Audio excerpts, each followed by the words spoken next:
been asked to leave their homes and be ready to leave their homes at a moment's notice. The province is here and ready to support you. We are facing some challenging wildfires throughout the province, including in the regional district of Bulkley-Nechako, but most of the active evacuation orders and alerts are due to the Wesley Ridge wildfire in the regional district of Nanaimo. The Regional District of Nanaimo has established a reception centre to support people who have been evacuated, and a group lodging site is available to make sure that everyone has a safe place to evacuate to. Additionally, financial supports are available for people who are evacuated and need help meeting their basic needs. Emergency support services can help people with their accommodation, food, and incidental costs. Accommodation allowance and other supports are available via e-transfer by registering online at ess.gov.bc.ca. Evacuees can also receive supports in person by visiting the Evacuee Reception Centre or by phoning the BC Evacuation Helpline at 1-800-387-4258. I want to thank everyone who has been evacuated, who is evacuated when advised to do so, and those that are prepared to leave at a moment's notice.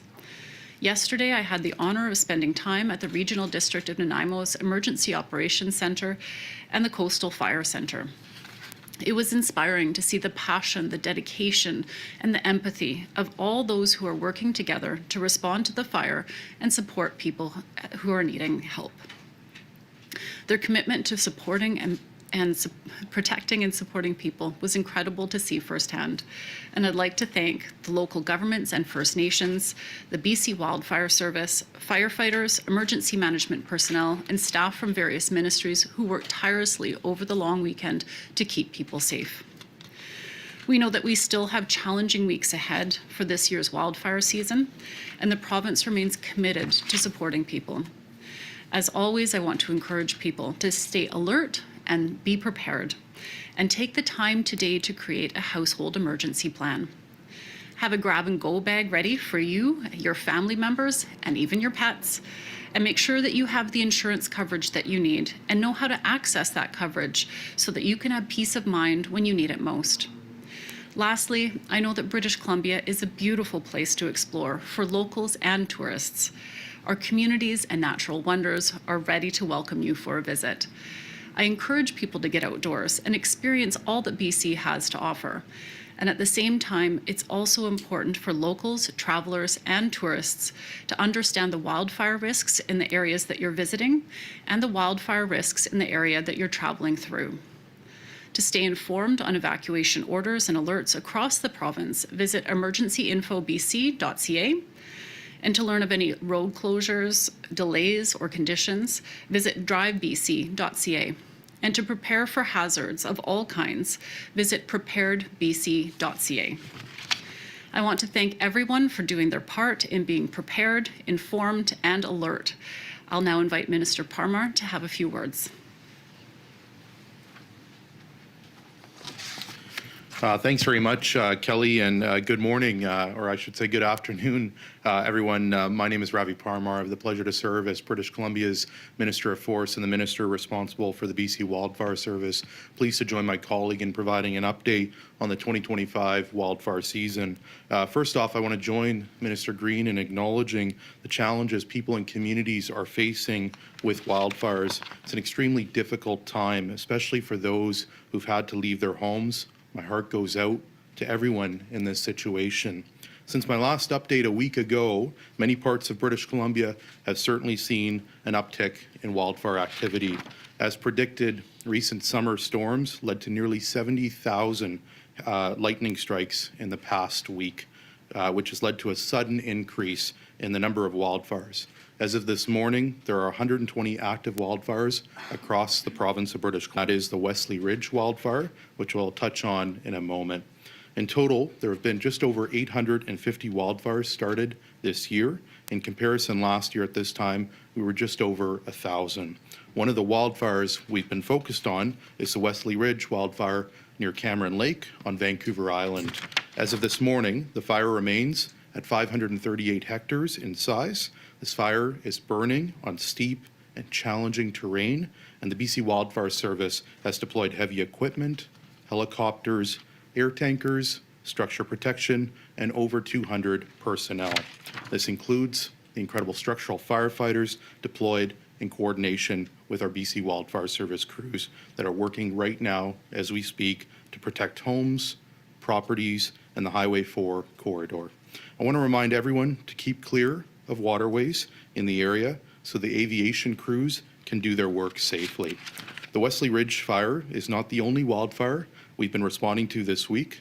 The BC Wildfire Service has been responding vigorously to wildfires throughout the province. Over 85 air tanker missions have been flown in the last week. Initial attack units have been getting fires out before they grow. Thanks to the quick, effective action from our BC Wildfire Service crews and local firefighters, we've been able to contain 85% of the fires this season to 4 hectares or less. Heavy equipment and structure protection crews have been working to keep homes and businesses safe wherever they are threatened. There are nearly 800 BC Wildfire Service personnel and local contractors engaged in the firefighting effort. And although conditions have helped keep wildfires in check this summer, I think it's fair to say it's important to recognize the hard work, the planning, and the investments that have been made a big difference in this year's wildfire season. In the days ahead, there's some relief coming to parts of the province. Cooler temperatures are expected, and we'll see some rain in southern BC. I know I certainly saw some rain on Vancouver Island on my way heading over here. However, this past week has been a reminder of how fast our wildfire situation can change. It is vital that we take all the necessary steps to remain prepared and that we continue to do our part to prevent human-caused wildfires. This past weekend, Conservation Office Service issued 26 violation tickets for illegal campfires in the Coastal Fire Centre. That's unacceptable. This kind of activity puts people and livelihoods at risk. We have to do better. Please stay vigilant and follow the fire prohibitions in your area. Please continue to report wildfires using the Wildfire app or by calling star 5555 from a cell phone. We've also seen an increase in AI-generated images of wildfires, which is concerning. This kind of misinformation puts people and communities at risk, and I urge everyone to be careful about sharing this content as well as what they see online. You can find more information about prohibitions, evacuations, driving conditions, and the current wildfire situation on the BC Wildfire Service app or the website as well. Lastly, I'll just end with this. I want to thank the hardworking BC Wildfire Service crews for all their work and dedication. Over 80% of the wildfires this year are considered out or contained. That's an extraordinary testament to the work of our wildland firefighters, local fire departments, and all of our partners. But we still have several weeks left in the core of this wildfire season. We all have a role to play in protecting ourselves and our communities. We need to stay informed. We need to be prepared. We need to be fire smart. Continue to listen to local authorities. Our work is about the safety of our families, our communities, and the province we all love. Thanks very much, and I'll turn it back over to Minister Green. Thank you, Minister Parmar. I will turn it over to the moderator for questions.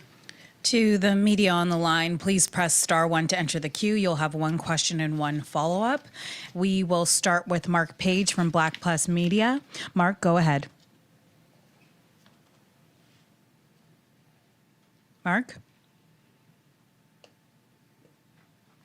I don't know if this is Mr. Parmar, you just mentioned it, but maybe if you could talk a little bit more about this AI-generated images that you've been seeing or that I've been seeing online. Like, what's the purpose behind this stuff, and what's the government doing about this, and what how.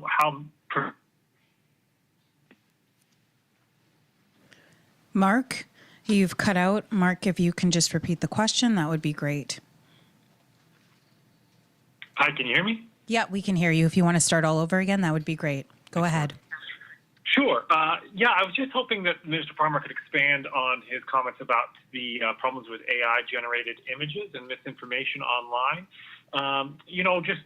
Maybe a bit more about what the purpose behind some of these images are, what kind of images you're seeing, provincial government is doing to combat this misinformation. Sure. Thanks, Mark. Thanks for the question. Look, I think there's a desire from all British Columbians to want to do their part to share information. When a wildfire occurs in a community or any type of disaster, we often go to social media. We often go to text message chains and families. I know that my family has a text chain that we use throughout the day to be able to keep ourselves updated on what's going on in our world. And I think in this instance, what we are sharing and what we are hoping British Columbians will keep in mind is that it's really important to look where you get your information from. We've taken a number of steps over the last number of years to continue to update the BC Wildfire app. There's a level of transparency that has increased over the last number of years to the tune of providing regular updates on the size of hectares, providing photos and videos of fire. And so the message that I have to British Columbians is please be cautious of where you get your information.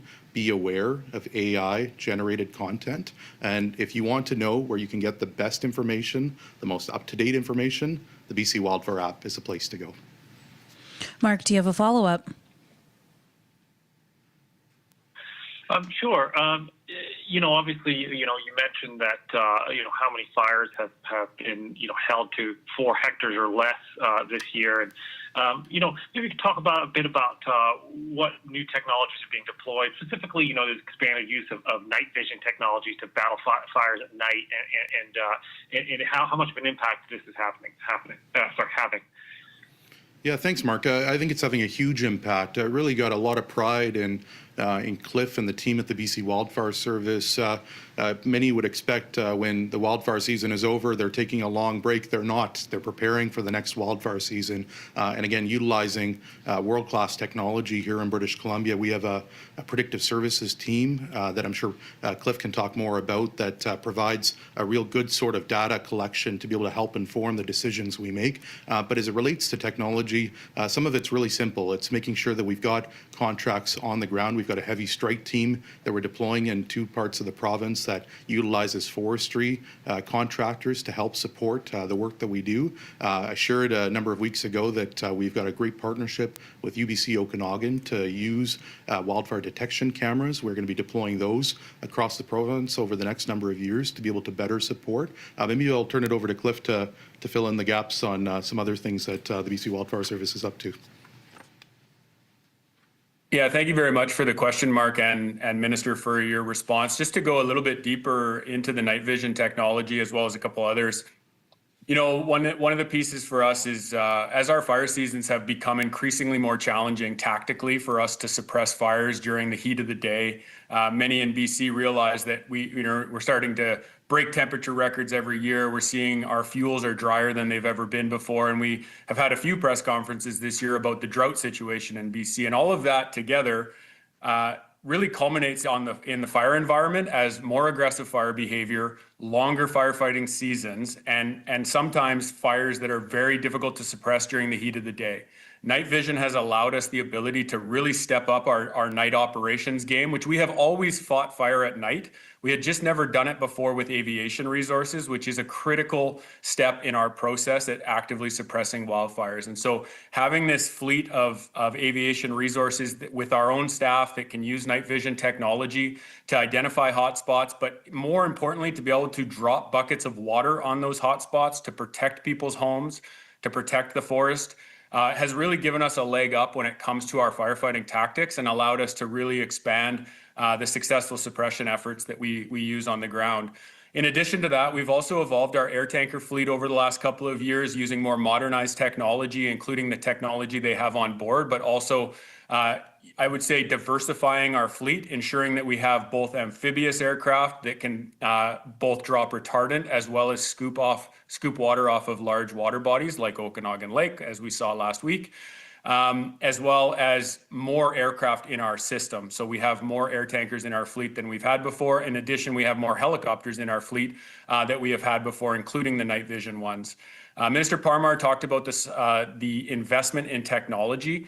Part of the work that we do is science-based. We utilize the numbers, which we've talked about in some of our more technical briefings, like fine fuel moisture code, Duff moisture code, to really identify where our problem areas are within BC so that we can prepare the right amount of resources for potential fires. And that's what we've seen in the last 7 days as we saw this huge increase in heat and relative humidity, the dryness going down and us being in the teens for percentages. It's really allowed us the investment in that software to say, we need to have resources at the ready here, here, here, and here, so that if we get lightning, which we've seen a significant amount of in the last few days, we are at the ready to respond. And obviously the final piece I want to touch on, which is a kudos to the public.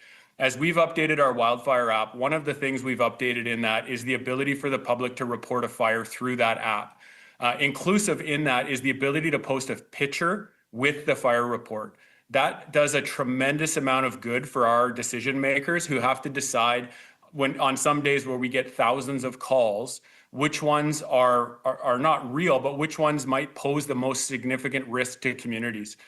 Pictures, as it's said for a lot of years in my childhood, are worth 1,000 words. And so we really appreciate the public's help in identifying those fires, reporting those fires, and attaching photos, as it makes our job a lot easier. So that's just a few. We can name more offline if you'd like additional information, but thank you for the question. Our next question is from Alyssa Thalbert, Global News. Alyssa, go ahead. Oh, hi, team. This is probably for Cliff Chapman as well. I was just wondering if you could elaborate a little bit more on how dry a lot of the conditions are, because a lot of people are going to be looking out their window today and seeing rain. And if you could just kind of explain what has led up to the conditions being so dry right now and what the current situation is. I'll turn that over to Cliff. Yeah, thank you for the question. And I mean, there's a lot that could go into this answer. I'll give you the condensed version is over the last 7 days, we have seen significant drying in most of the province, particularly in the southern half of the province. And when we see temperatures that go above 35 degrees, generally that's connected with relative humidity dropping below 20%. We call that a crossover condition day. And what that means is when the temperature is higher than the relative humidity, just as a rule of thumb, when it comes to wildfire and wildfire suppression, those are days that have the potential for fires to really grow. Those are days that have the potential for spread. Now, if you put that up against the long-term landscape and the fuel conditions, we've been talking for the last number of weeks about the drought conditions in BC. There's obviously general drought, and then for us, we have what's called fuel drought. So what is the wetness of the fuel, being trees, grasslands, et cetera. And what we've experienced with the broader drought is that our fuels are also very dry. And so it takes less heat and it takes less of those crossover days for us to get to a place where fires have high potential to spread. I think this year, and it's worth noting, relative to 2023 and 2017 and 18 and 21, some of our more devastating fire seasons we've experienced is that we haven't had the prolonged heat wave, the prolonged heat dome. We have been very fortunate as an agency and as a province that when we get our hot 35 degree plus weather, we're only seeing that for 5, 7, maybe 9 days. And then we're fortunate, as you said, when people look out their windows today, they see that there's precipitation in the system. To answer your question, the challenge is it's not enough. So what it does is it resets our conditions, but only at a very micro scale. So we get a couple of days to really actively use direct attack on our fires, really meaning that we're tight to the edge of the fire and trying to stop it from going any further. It gives us the ability to do that, but it doesn't knock down the hazard for the whole province for the rest of the fire season. And what we're not experiencing many of the last few years is that we're not seeing what we would call a season-ending rain event, which historically, and I've been in wildfire for almost 25 years, for 20 of those years, we often would see a season-ending rain event that would say, really, we don't have much hazard left. We might pick up the odd fire. We don't see those as frequently anymore. And generally now we're waiting for that seasonal shift from summer to fall and then fall to winter. And we're not seeing that late August sort of rain event that knocks down the hazard for the rest of the year. So that's why we continue to be in this kind of up and down cycle this year of we're active, we're quite busy, we've got lots of resources working, to now we've got a little bit of rain, we have the ability to suppress fires, and then we get active with the heat again. So hopefully that answers your question. Alyssa, do you have a follow-up? Yes. Thank you, Cliff. That was great. Just in terms of the current the fire situation, I know we talked to Minister Palmer has talked a bit about the wildfire of Nottingham and Nanaimo being a big focus right now. Are there any other kind of concerning spots around the province at the moment? I'll turn that over to Cliff. Thank you. Sorry, could I just get you to repeat the question? I just missed the tail end of it. Yeah, so obviously the wildfire of Nottingham and Nanaimo is a big focus right now. Are there any other areas in the province that are of concern or that are of great priority for BC Wildfire right now? Yeah, great question.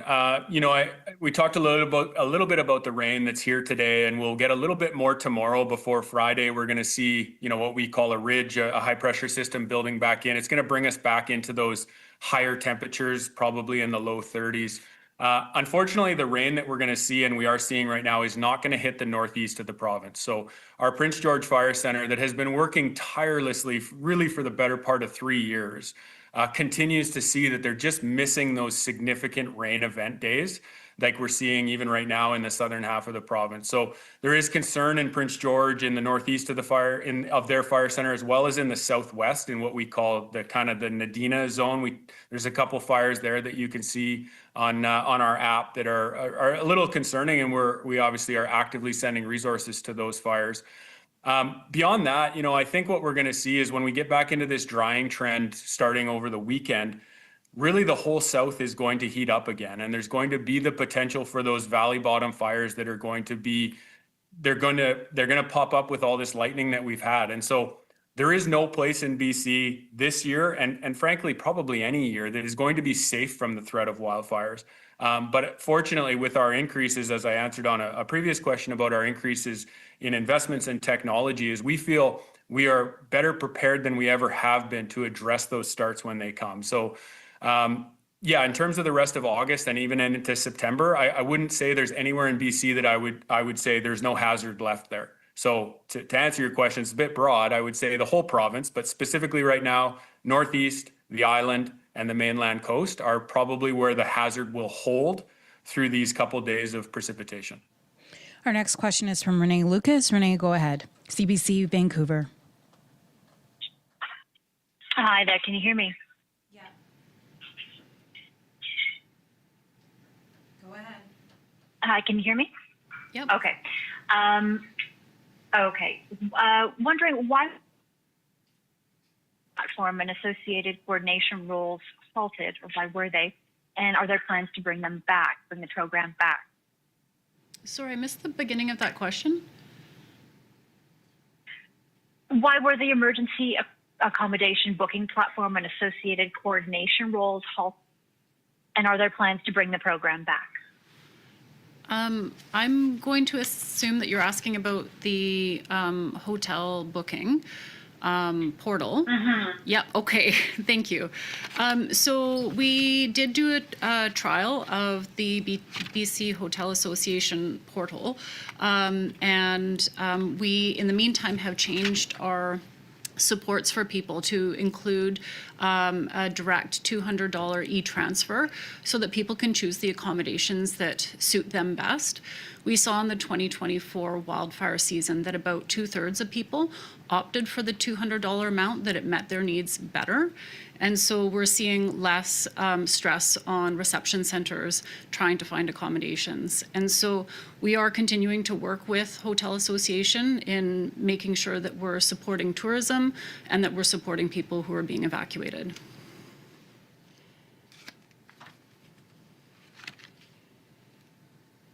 Great. And I suppose this is for Cliff, if Minister Palmer would like to weigh in as well.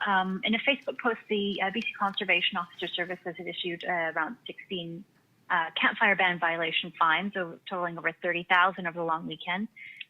Wondering if you have any thoughts or comments you'd like to share regarding campfires I'll pass that and to the ban. I'll pass that to Minister Palmer.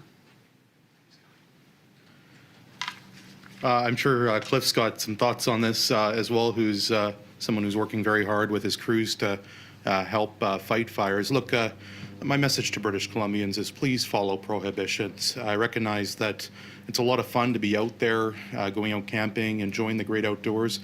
We want you to continue to do that, whether you're on the island, in the interior, or up in the north. But for those that are going to break the rules and are going to start campfires, please know that the BC Conservation Office Service is going to be looking out and finding you. And I think the work that the Conservation Office Service has done over this past weekend to find, I think, nearly 30 people and fine them about $1,150 a piece, I hope, will send a very strong message that we all have a role to play.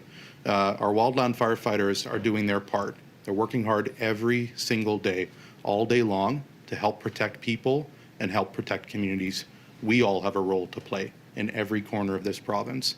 We have to be informed, we have to be prepared, and we have to be fire smart. And if you live in much of the Coastal Fire Centre, there are prohibitions like not having a campfire ban.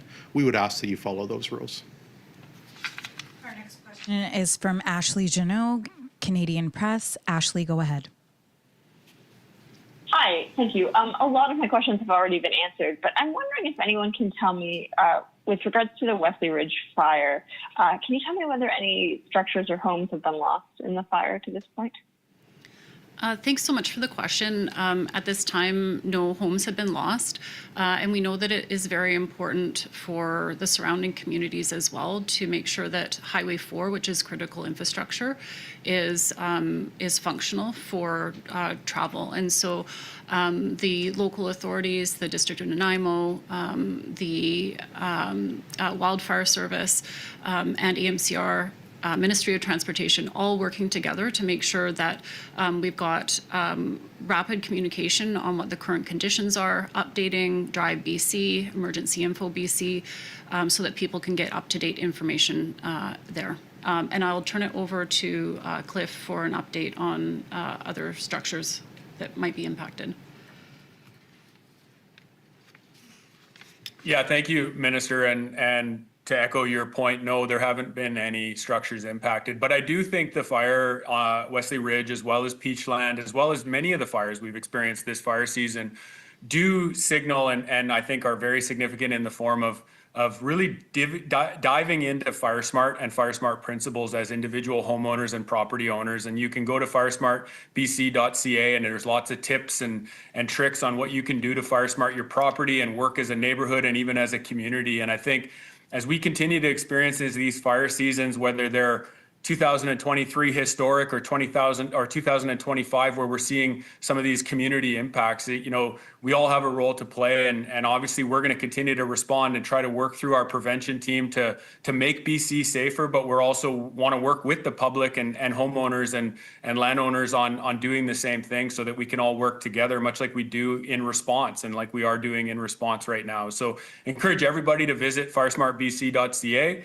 And at this time, yeah, like a minister said, there haven't been structural impacts that we're aware of to primary residences, but that is certainly a possibility, as we've seen in BC many times over the last number of years. Ashley, do you have a follow-up? No, I'm fine. Thank you. Our next question is from Mike Hager, Globe and Mail. Mike, go ahead. Hi, this one is for Minister Green. Your federal counterpart has said that the government, Ottawa, will be announcing a new agency of some kind to respond to wildfires. What would BC like to see from that? Probably Minister Parmar. Thank you.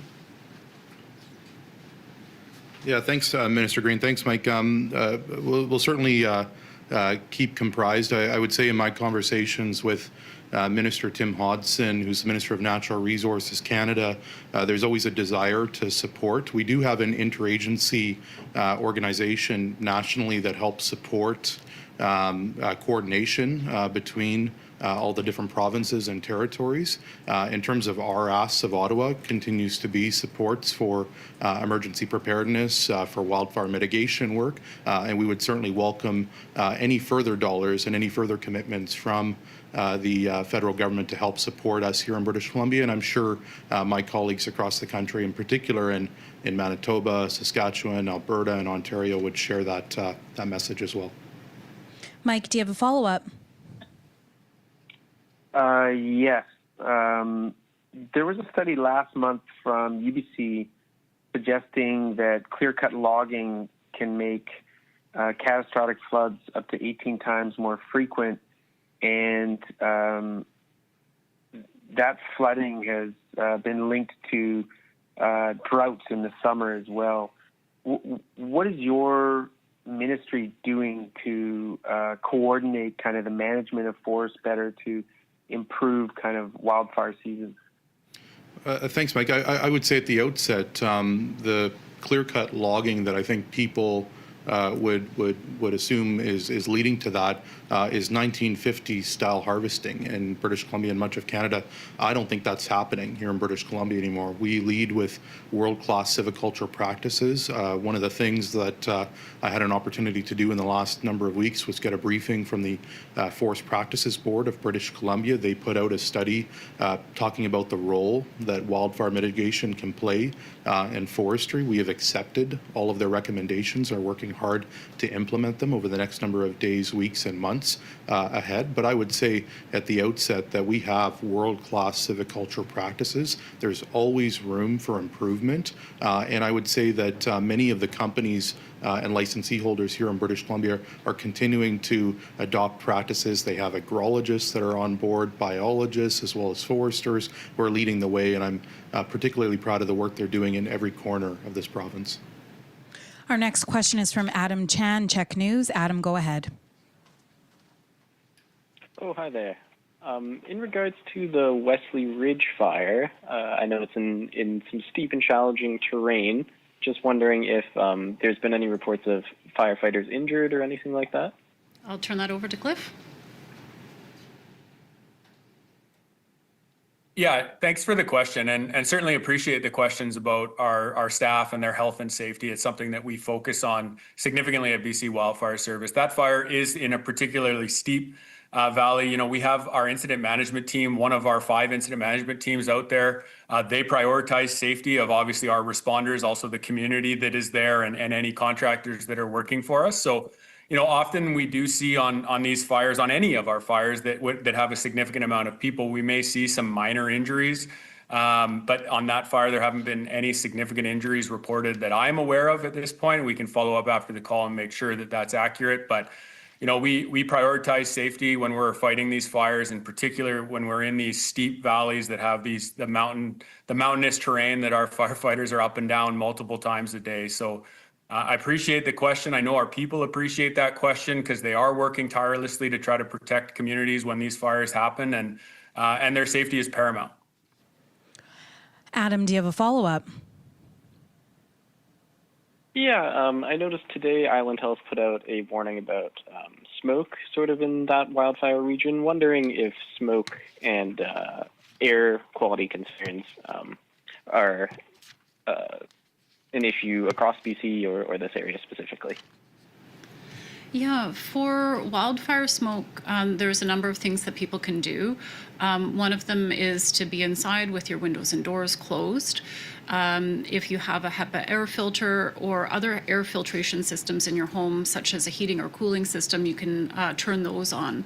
For people that don't have those options available to them, they can go to a public facility like a library, community center, an indoor mall, and have some respite there.